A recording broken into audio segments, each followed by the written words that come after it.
Bienvenue à ce nouveau rendez-vous lecture. Je vous propose pour celui-ci la suite du livre d'Olivier Clerc, Même lorsqu'elle recule, la rivière avance, avec justement le 6e chapitre, celui qui porte tout le reste du livre, qui est celui de la rivière. Donc, même lorsqu'elle recule, la rivière avance, trajectoire changeante et pente constante.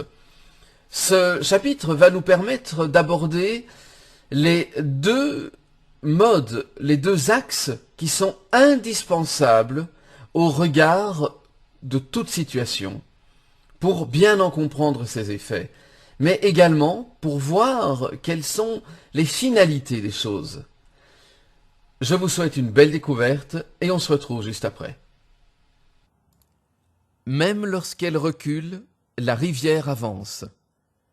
Trajectoire changeante et pente constante.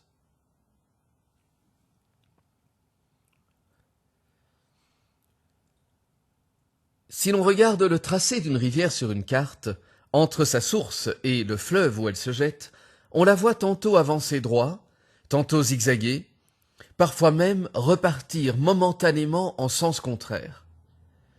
Celui qui naviguerait sur ces eaux pourrait avoir le sentiment d'hésitation et de contradiction permanente dans son parcours. Il arrive même à ces flots de stagner longuement quand ils se jettent dans un marais ou un lac qu'ils remplissent, avant de reprendre leur course de l'autre côté. Pourtant, si l'on étudie une coupe latérale du terrain où s'écoule cette rivière, on constate qu'elle ne cesse jamais un instant de progresser le long de la pente qui la conduit inexorablement jusqu'au fleuve. Même ces revirements, même ces zigzags et ces stagnations font partie du trajet le plus court vers son embouchure, compte tenu des obstacles présents sur sa route. A-t-on jamais vu le moindre cours d'eau remonter une pente? Le cours de notre vie ressemble à bien des égards à celui d'une rivière, avec ses méandres et ses revirements. On peut par moments avoir l'impression de reculer ou de stagner, de ne plus progresser ou de mener une vie faite de contradictions permanentes.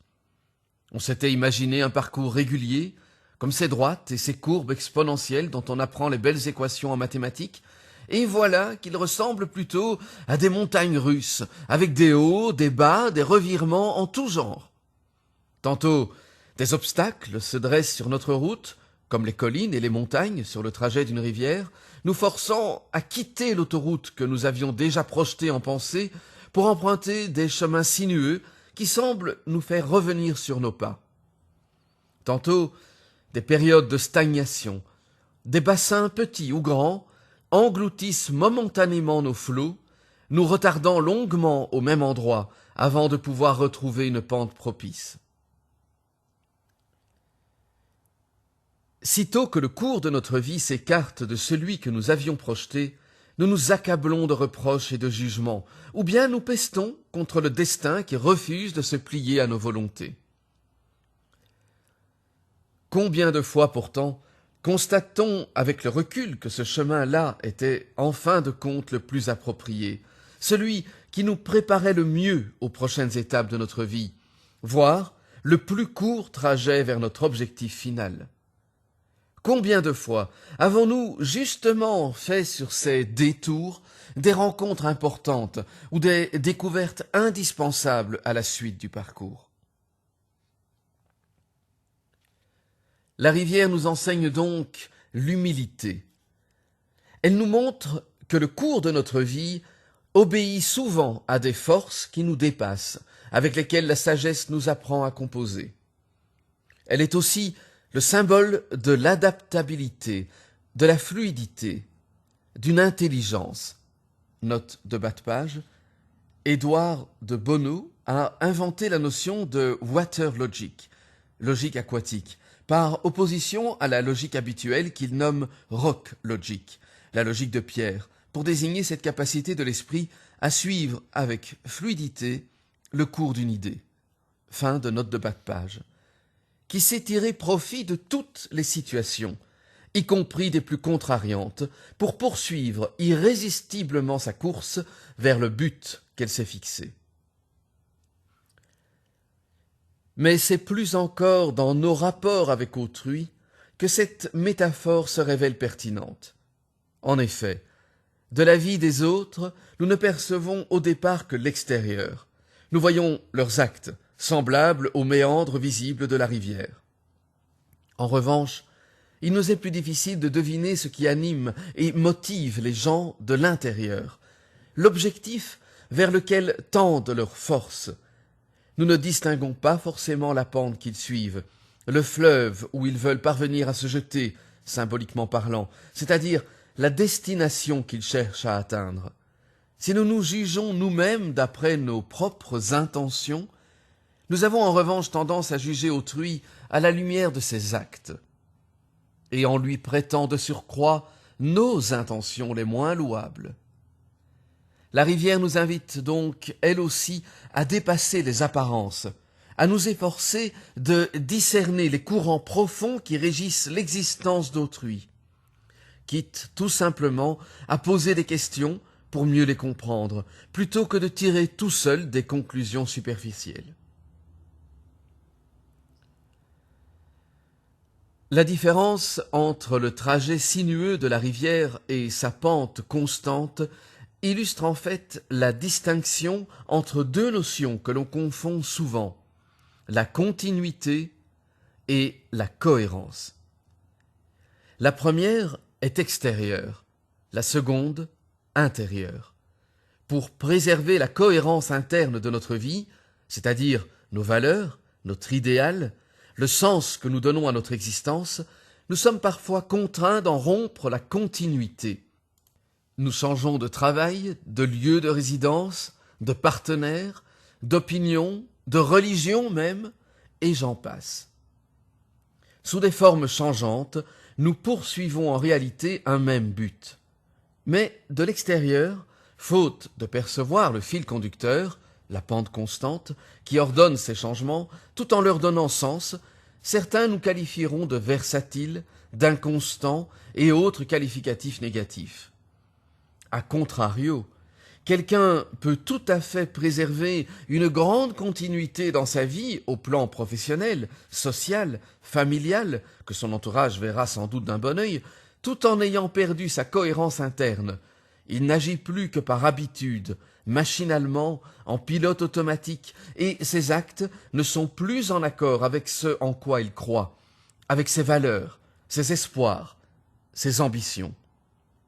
Sa vie n'est plus une rivière vivante, mais un canal au cours certes réglé, linéaire et prévisible, dont aucun écart, aucune crue soudaine n'est à craindre, mais qui ne vivifie plus rien non plus sur son passage. Pire, parfois, un marécage stagnant a remplacé le cours d'eau bien vivant.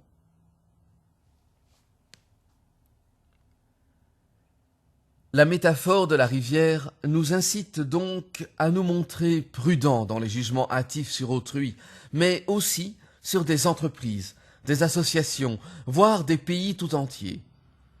Les nations entre elles sont aussi promptes que les individus entre eux à émettre des appréciations sévères sur leurs évolutions et méandres respectifs, à juger ponctuellement leurs actes, comme on critiquerait la présence de cascades sur tel cours d'eau, son enfermement provisoire entre deux falaises escarpées, ou encore sa longue plongée souterraine sous quelque relief dont il ressortira plus loin, sans comprendre le courant historique qui les parcourt, la géographie spécifique de leur culture et les changements de climat politique qui viennent grossir ou affaiblir les flots humains qu'elles charrient.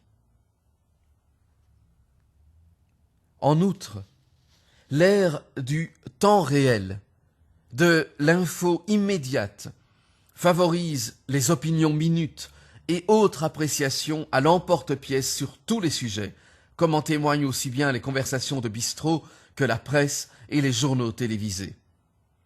La rivière nous invite plutôt à plonger sous la surface, à tenter de comprendre la dynamique profonde qui oriente le cours de leurs actes, en particulier quand ceux-ci nous déconcertent. Ce qui, à court terme, peut sembler être un recul, une erreur, une contradiction, voire un malheur, des remous ou une chute sur le parcours de l'eau, peut se révéler plus tard un passage obligé, obéissant à une sagesse plus profonde. La catastrophe apparente d'hier peut ainsi devenir la bénédiction de demain. Je me souviens par exemple de familles texanes interviewées par une chaîne de télévision juste après le passage d'un cyclone qui avait totalement détruit leur quartier et rasé leur maison. Ces gens étaient en larmes, sous le choc, effondrés. Ils avaient tout perdu. Maison, possession, souvenirs. En l'espace de quelques heures, leur vie avait basculé dans le chaos. Intelligemment, la même chaîne avait recontacté tous ces gens un an plus tard pour découvrir ce qu'ils étaient devenus depuis. Or, surprise, plusieurs estimaient avec le recul que ce cyclone était la meilleure chose qui leur soit jamais arrivée. Cette catastrophe leur avait offert un nouveau départ. Ils avaient pu tout redémarrer à neuf, comme ils ne l'auraient sans doute jamais fait par eux-mêmes, avec pour résultat une nouvelle vie beaucoup plus satisfaisante. Ce revers qu'avait imposé un désastre naturel au cours régulier de leur existence leur avait finalement permis de retrouver une pente plus vivante, un alignement plus juste sur ce à quoi ils aspiraient fondamentalement.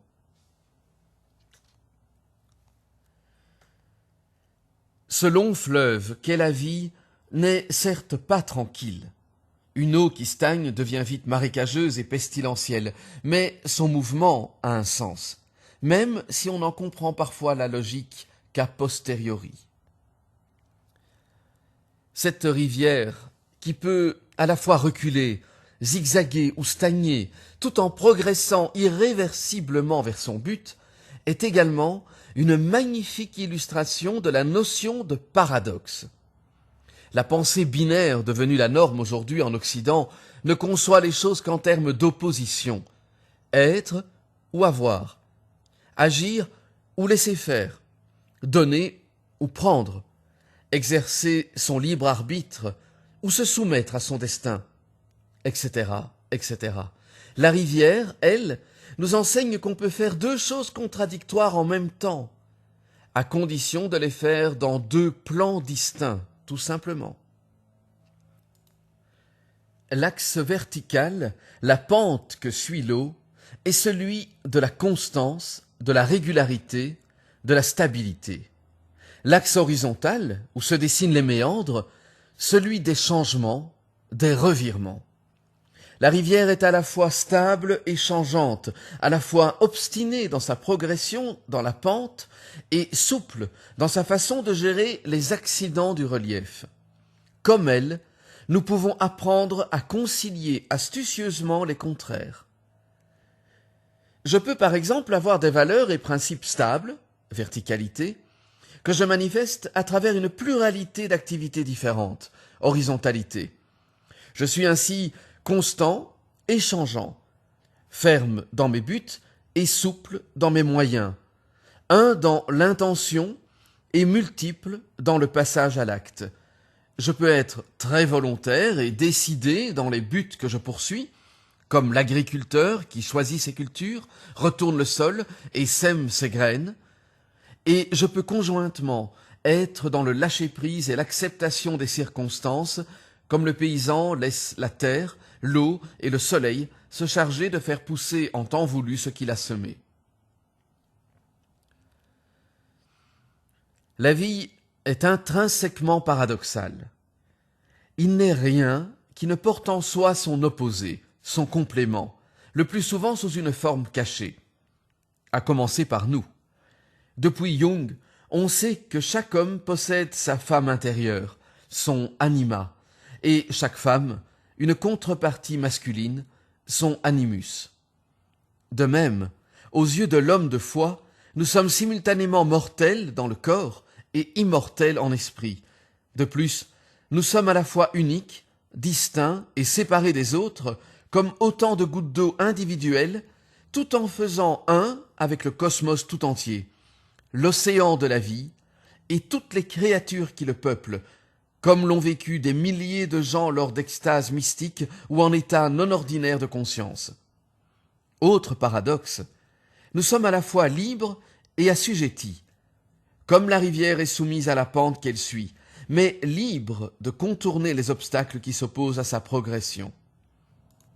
D'un côté, l'existence physique nous impose un grand nombre de contraintes, du corps dont nous avons hérité à notre obligation de respirer et de manger, en passant par toutes les conditions extérieures sur lesquelles nous n'avons aucune prise, climat, contexte historique, etc. De l'autre, nous avons potentiellement accès à une immense liberté intérieure, liberté de penser, liberté de décider comment et pourquoi nous faisons même ce qui nous est imposé. Un Gandhi, un Mandela ou un Viktor Frankl, par exemple, ont ainsi pu être plus libres en prison ou en camp de concentration que nombre d'individus libres de leurs mouvements seulement. Dans un autre domaine, les physiciens nous enseignent que l'univers est à la fois infini et limité, ce que notre mental binaire peine à concilier. Le brin d'herbe est fragile dans sa structure, mais souple dans son mouvement, ce qui lui donne la force de résister au vent. Le chêne est solide dans la forme, mais rigide dans ses mouvements, ce qui l'empêche de plier et le rend susceptible de se briser.